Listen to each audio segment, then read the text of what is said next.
Last time I visited Ukraine was in 2022 in February. And last year.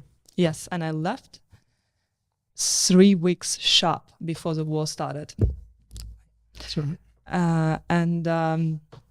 It is heartbreaking because I could see that economy is growing. You can travel anywhere for really, really good money.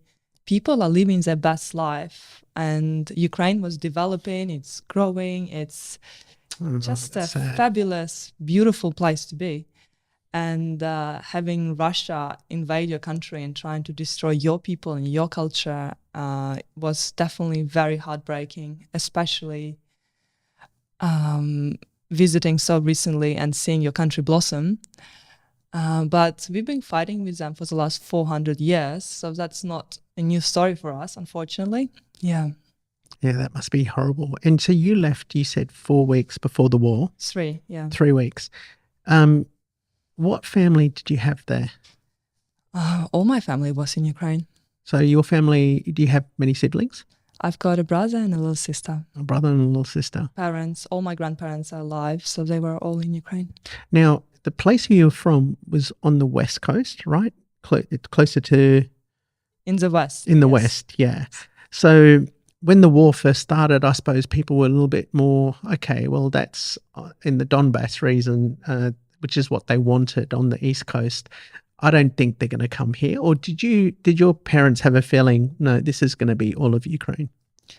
Well, the day the war started, on February 24, 2022, they attacked all Ukraine with missiles. So it definitely wasn't part of Ukraine. It was the entire country, which caused a lot of panic and horror amongst population. It's just... It's hard to comprehend. Like we're living in Australia and the West Coast in this little quaint little city. Mm-hmm. It's hard to comprehend what that is like. When you came here today, you said, you were in Israel and Palestine. I said, yeah, 6 months ago. Mm.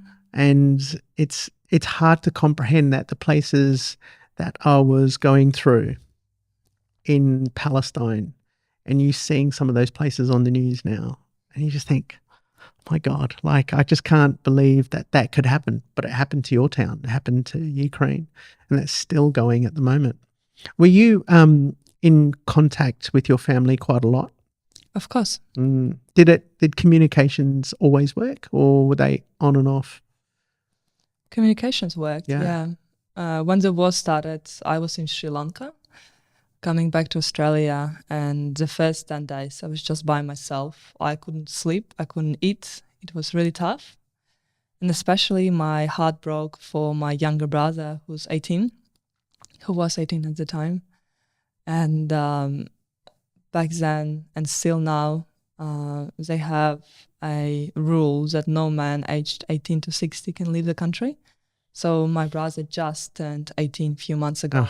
And back then I felt like it was the end of the world. And my mom used to send me footage of them going to the basement of the building at 3 a.m. in the morning, because there is an alarm that anytime the missiles can hit your city, your building, your area.